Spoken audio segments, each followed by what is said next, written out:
say, like, what are the best methods of communication, I would say. It's one of the most important things. How often do we need to see each other is important, okay? Because from my experience, you need to talk to your business banker every 3 months, at least, to keep a good relationship, sometimes month to month, right? So I would think that's very important. Ask your business banker, like, what is your experience in my industry? Or what have you seen that has worked? What resources do you have for my type of business? Okay. Because you're more educated. And that's what's happening. They see that you're not kind of so-and-so in the past. Sydney, thank you so much. Thank you everyone for being here. And congratulations on your business. I know that we have different business stages and business plans in the room. So I am looking forward to our conversation today. I'm going to tell you a little bit about myself, who is Kamely, first, so you know me as a person. My name is Kamely Rodriguez. I'm a business relationship manager for BMO Harris Bank. I'm originally from Venezuela. I moved to this country when I was 15, after my country became, per se, Cuba, right? So at that time, my parents were like, we're gonna send you off. My sister was living here in the US, and I remember it was my 15-year-old party, my last time that I was in my country. Came here on 4th of July, and this is where I stayed.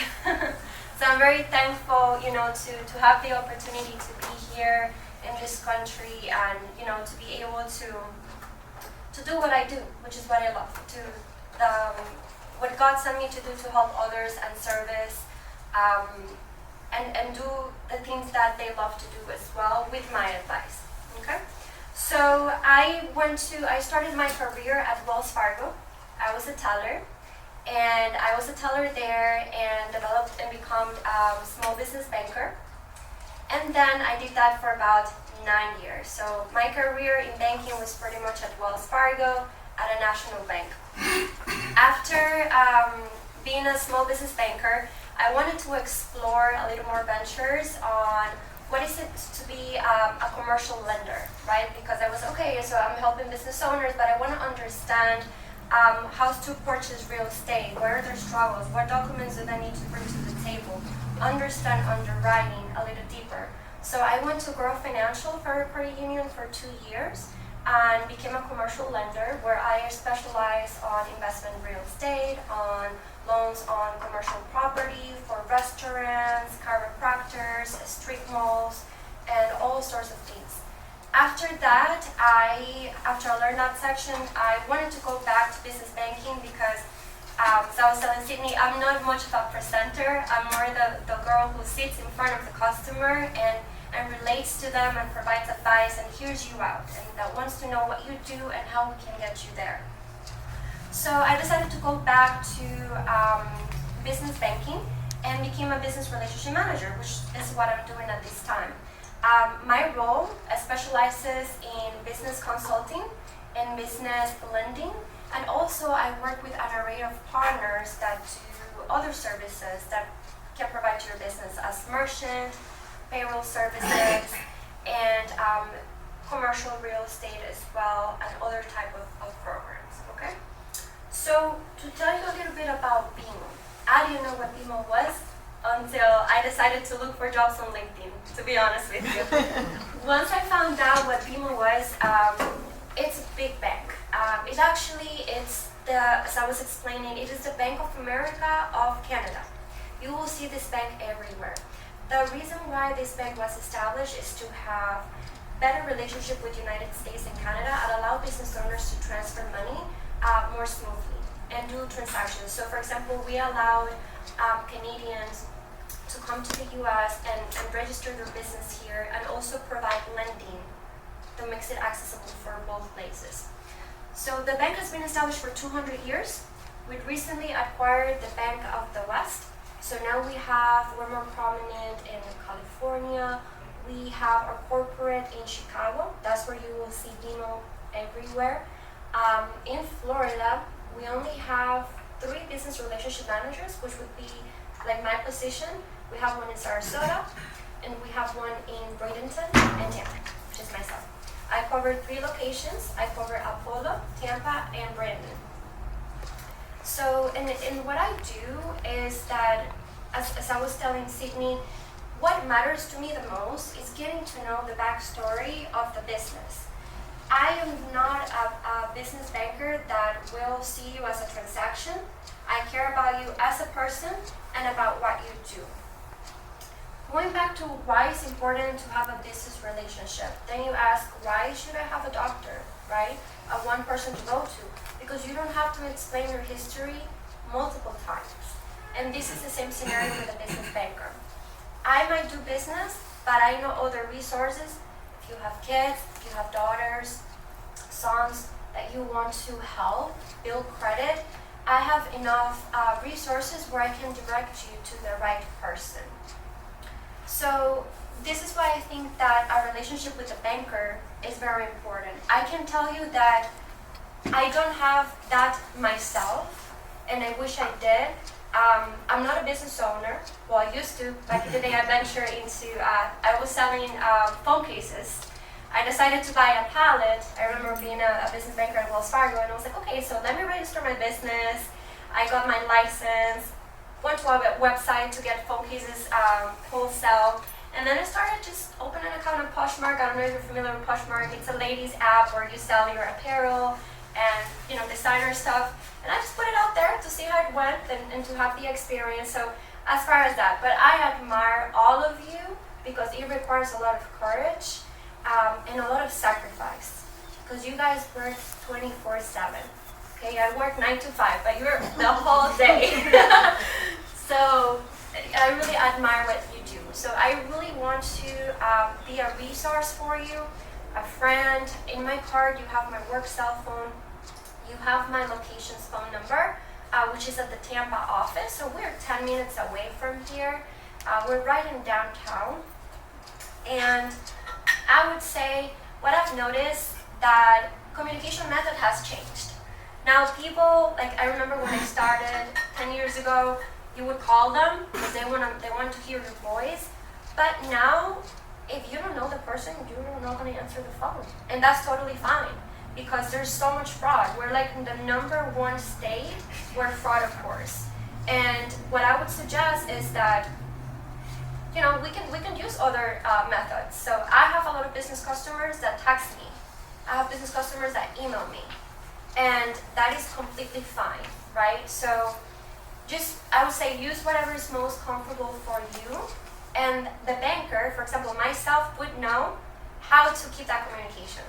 Right? So I know, for example, if I'm communicating with Sophia, I'm like, she likes to be contacted by email.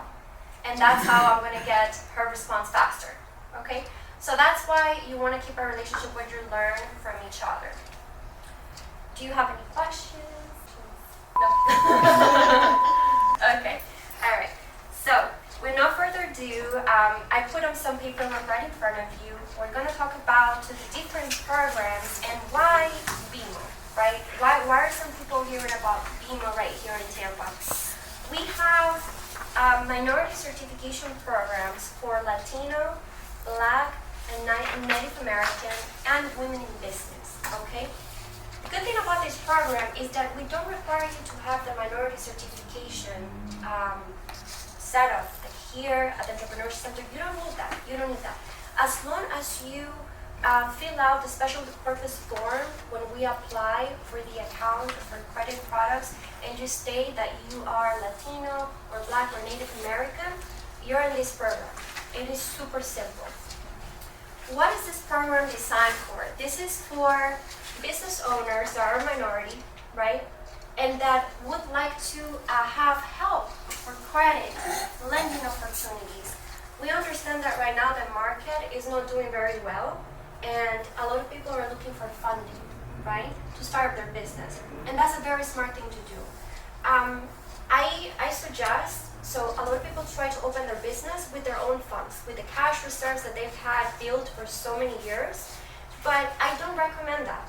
Because what happens is that when you exhaust, your cash resources, and then you want to apply for credit at the bank, remember that we look at your bank account's history, at your balances, we look at your business revenue. So if we don't see that you have the capability to repay back that loan, then you're put in a bad position, you know? And I can tell you myself, this happened with my family when we moved over from Venezuela. My parents opened a restaurant. It was Avocado Cafe and Bakery in Brisbane Downs. And my parents only used the cash that they had. It was like $40,000. And then they were looking for lending, and it was very complicated because all their credit cards on the personal side were maxed out because of their business. They didn't have any savings. It was all burned out. So they were going to Bank of America back in the day, and they couldn't offer anything. So it took them years to repay that loan. So my suggestion would be, if you're starting a business, it is very important to start with a business credit card, okay? And the business credit card that does the most for you. And I would explain a few things that are important to consider when it comes to business cards. Look at the small scripture that the bank sometimes don't want you to read, but it's important to know. Does the card have annual fee? It's important to know. How many months will you get that 0% interest on that card? It's important to know. Balance transfer fee. Some they offer a 0% balance transfer fee. Some do have a high amount. Because what happens is that you can tell that bank that you're coming to me and you're telling me, Kim, I use all my personal credit cards for my business. But now I need to build business credit. That's fine. We can get you on a card where we can transfer that debt into the new one at a 0% interest for 9 months. And you're saving hundreds of dollars on interest, right? And you would have paid the other card. Also keep in mind, what are the benefits on that card, okay? Right now, we know we want a card that helps to pay for gas, or that gives us some rewards because it's a necessity. We know that we're gonna spend $50 to $100 a week, per se, at least, on gas. Like if you're going out and going to your work, it's very hard. And so for example, keep in mind, okay, is it gas, points, mileage, travel, if you travel, dining is also important. How many points am I earning per dollar for dining, right? So keep all those things into consideration. Now, another thing that not too many people know, if you have an existing credit card right now, right, and you're looking for lending, my suggestion would be, call those banks that you already have, right, that they already run your credit, that have your history, and ask them, hey, my credit card, I've had it with you for 10 years. Can you increase that limit? And there's two ways they can increase the limits for you, and every bank has this option. They can upgrade that limit that they gave you by running your credit, right? Or there's a way that they can increase it only if your revenues increase or your income increase. They can up that limit by maybe like $1,000 or $2,000, okay? So that is something to keep into consideration. The only thing that they won't negotiate is the interest rate on that credit card, because that's pretty standard. It stays the same. So those are things that I would consider, especially when you're starting up a business, that are very important. So how many people do we have here that are a startup? One, okay. And more than 2 years in business? More than 2. Okay, perfect, okay. So as I was mentioning, for startups or for business owners, I would say, this is my recommendation, we do have to consider that credit has to be established at the earliest stages of the business. You don't know how many people I help at the bank. It's been 5 years, 10 years in business, and there's no credit card. Like, no, I pay everything cash. I have good credit. I'm like, yeah, but you need to keep that credit line open, but you also need to utilize it, because if you don't utilize it, how do we know your history, your payment history, right? It will keep you going. So it's very important. Yes. What questions should we ask a banker when we're trying to build a relationship with them? What are some key things we need to look out for or ask? Yeah, so when you're building a relationship, with us, say for myself, I would ask, how do you like to handle business, right? Like, what are the best methods of communication? I would say it's one of the most important things.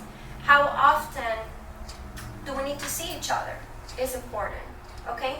Because for my experience, you need to talk to your business banker every 3 months at least to keep a good relationship and to keep us posted on how are you doing, because things can change, sometimes month to month, right? So I would think that's very important.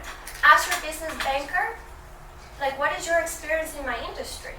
Or what have you seen that has worked? What resources do you have for my type of business, okay? We have for-profits and we have non-for-profits. We have to be clear, not every bank has the tools to help a non-for-profit, right? So what do you have for me? And how can I partner and be, for example, an advocate for you, okay? It's also important. An example would be, like, last week I had a lady, she has her own business and she does HR. And she does recruiting herself. She talked to me about her relationship, building credit, and all of that. But I think the most special thing that we got out of her conversation is their relationship and how we can help each other, right? So this had nothing to do with banking. At that time, I had 3 to 4 friends that were looking for jobs. And I talked to her. It was like, hey, will it help you if I refer you these people so you can help them find a job? And we're helping each other out, okay? Things like this, for example, my relationship with Sydney and Business Plans Plus. We're here, we're educating business owners, we do the same. I do it at the office, so how can we help each other, It's another example. So we are business promoters. I have an office, you're more than welcome to come to me, bring your business cards. If I have somebody that comes like, hey Cam, I need somebody that does marketing, who do you know, right? Here's your contact. So the exchange of business is very important, and it has to be mutual, because a lot of people get nothing more than a checking and savings account when you come to the bank. And I think it should be a relationship, right?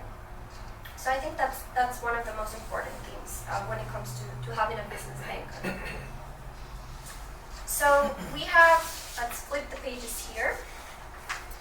I want to talk to you about what BMO has for business owners, right? So we have 4 checking accounts for every stage of your business.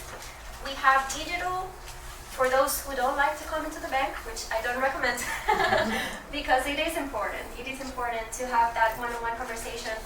We are the type of branch where you're coming in and you're going to feel a welcome. We know your name.